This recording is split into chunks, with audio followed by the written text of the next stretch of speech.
Assalamualaikum warahmatullahi wabarakatuh. Terima kasih adik-adik untuk join dalam kelas online mata kuliah metode riset dan penulisan ilmiah. Saya Fitri, saya ditugaskan untuk mengajar mata kuliah ini, dan pada kesempatan ini saya akan menjelaskan sedikit mengenai apa itu karya ilmiah sebelum kita masuk kepada metodologi cara penulisan karya ilmiah. Salah satunya adalah skripsi.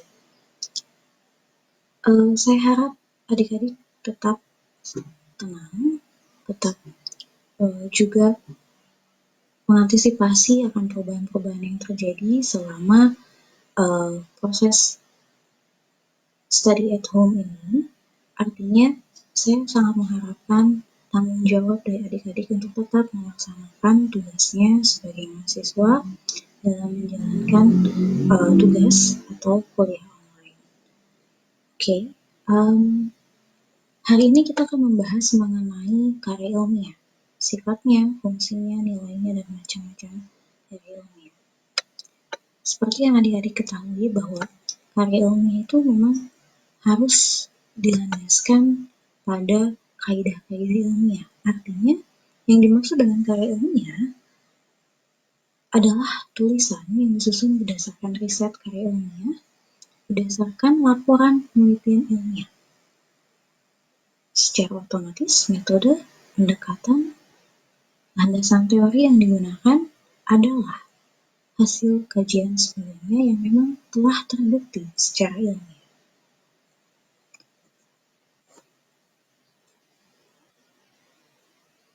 Adapun fungsi karya ilmiah, yaitu dia bisa menjelaskan atau suatu alat untuk menjelaskan di mana sesuatu yang kita tidak ketahui atau absurd bisa kita ketahui atau sebaliknya.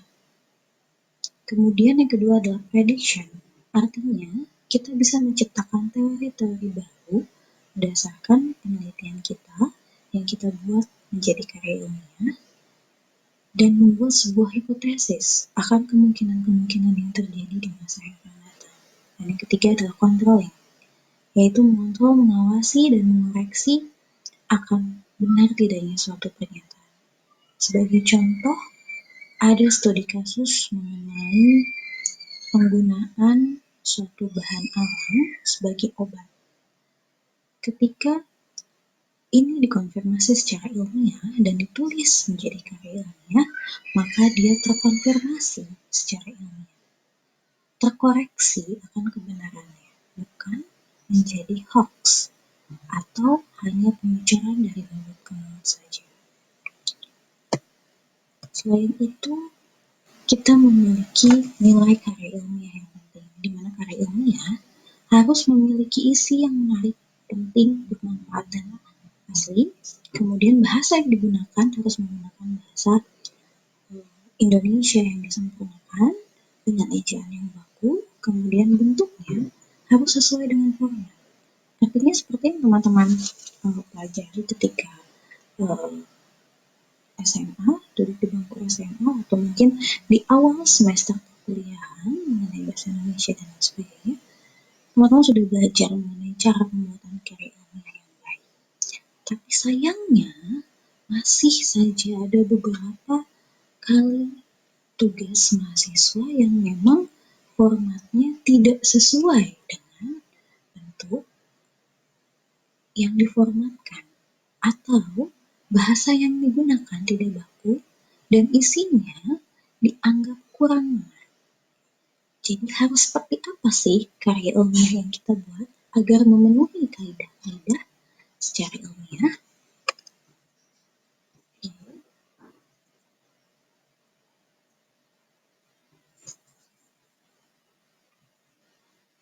Karya ilmiah dia memiliki sifat. Jadi sebelum kita buat sebuah karya ilmiah, kita penulis pun harus memiliki sifat, yaitu jujur, mengutamakan prinsip-prinsip kebenaran. Artinya di sini apa yang kita tulis memang betul-betul otentik karya kita, dan ketika kita mensitasi atau menyadur suatu karya yang bukan merupakan karya kita, kita mencantumkan dengan jelas sumber dan asalnya dari mana. Selain itu, apabila kita menggunakan sumber orang lain atau sumber yang bukan berasal dari kita, maka kita harus memparafrasekan bahasa dan tidak mengcopy paste begitu saja. Jika ya, maka kita akan tergolong sebagai plagiarisme. Kemudian, bebas prasangka artinya peneliti harus betul-betul memiliki dugaan berdasarkan landasan ilmiah, bukan berdasarkan prasangkanya. Objektif harus berdasarkan fakta, tidak seperti istilahnya rasanya, sepertinya, nampaknya, itu semua dihilangkan. Dan selalu menggunakan prinsip analisis, yaitu harus melihat hubungan sebab akibat. Kemudian format. Format mengacu pada pedoman yang telah ditentukan, bahasanya logis, lugas, dan efektif. Jadi nanti dalam pertemuan-pertemuan selanjutnya akan kami terangkan mengenai cara menyusun karya ilmiah, dalam hal ini khususnya tugas akhir skripsi yang baik seperti apa. Terutama di kerangka pemikiran. Sebagai contoh, ketika teman-teman ingin menguatkan mengapa teman-teman mengambil penelitian tersebut, maka teman-teman harus menunjukkan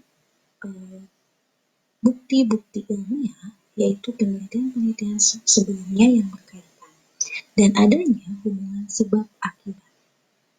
Seperti itu. Oke.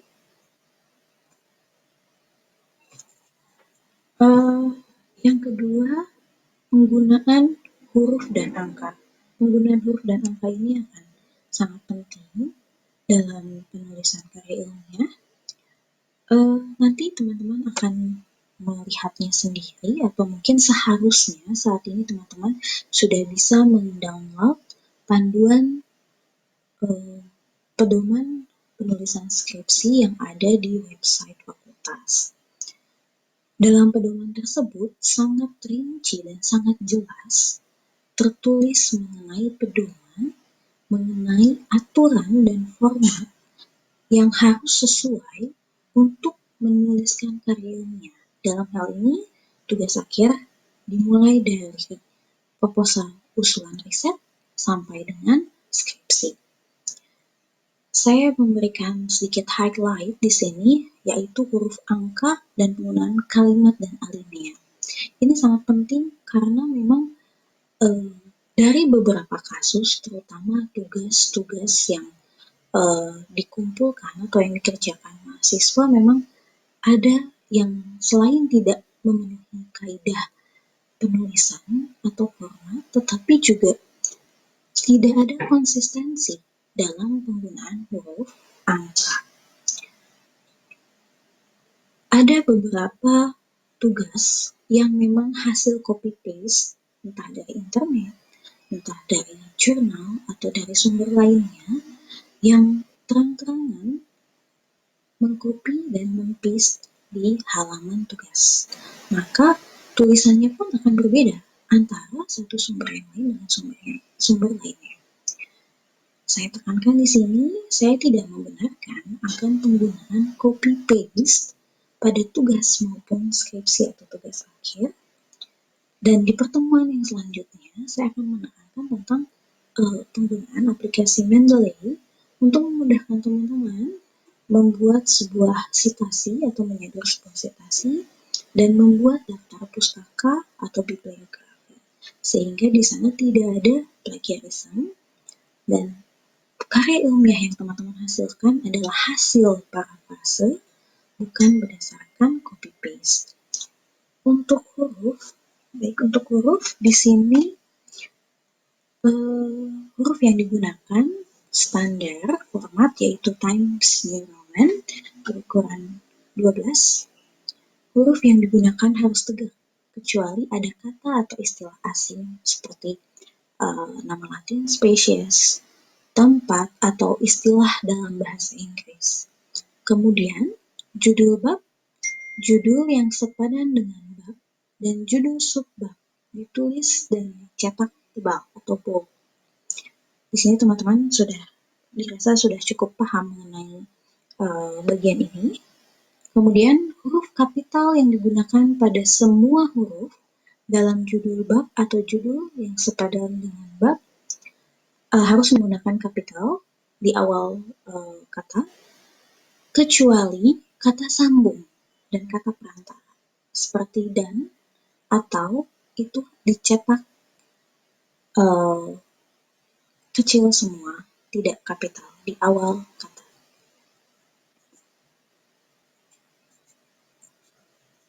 Kemudian aturan penggunaan angka. Angka Romawi kecil digunakan untuk penulisan nomor halaman abstrak, kata pengantar, daftar isi, daftar gambar, daftar tabel, dan daftar lampiran. Di akhir presentasi ini saya memberikan sedikit contoh mengenai posisi penulisan angka Romawi. Teman-teman bisa menggunakan tools header dan footer di halaman Word yang teman-teman gunakan untuk memposisikan letak angka Romawi kecil ini. Sedangkan nomor halaman yang berjudul artinya setiap halaman yang memiliki judul semisal bab 1, bab 2, bab 3, dan seterusnya, baik ditulis angka Arab ya ataupun angka Romawi kecil, harus diletakkan di bawah dan di tengah. Kemudian halaman sesudahnya harus ditulis di sebelah kanan atas. Artinya, ketika sebagai contoh di bab 1 pendahuluan, di halaman bab 1, maka halaman ditulis di bawah tengah. Halaman, misalkan halaman 3. Kemudian halaman selanjutnya, halaman 4, masih bagian dari bab 1, itu harus ditulis di kanan atas.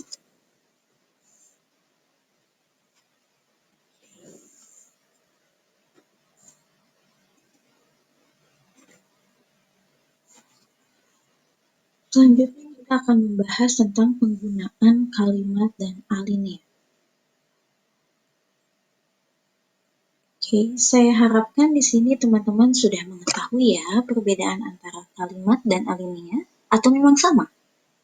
Oke, penggunaan kalimat di sini harus informatif dan pasif, di mana pendek, jelas, lugas, dan tegas. Kalimat lengkap biasanya harus memiliki subjek, predikat, dan objek, atau mungkin ditambahkan dengan keterangan. Jadi, silahkan membuat sebuah kalimat dengan utuh. Bukan kalimat yang terlalu panjang dan sulit dicerna, atau bukan kalimat yang tidak lengkap, yaitu kalimat yang tidak memiliki salah satu di antara subjek, predikat, objek, atau tidak memiliki keseluruhan subjek, predikat, objek, atau keterangan. Jadi, saya harapkan di sini teman-teman, karena sudah mengambil mata kuliah bahasa Indonesia, teman-teman bisa membuat kalimat yang baik, kalimat yang informatif, dan jangan lupa jika menyadur dari sumber lain, jika sumber tersebut menuliskan kalimat yang kurang informatif atau kalimat yang tidak lengkap, tolong gunakan parafrase yang baik dan benar, sehingga pembaca dari karya ilmiah teman-teman bisa memahami arti dari atau maksud dari kalimat yang teman-teman ungkapkan.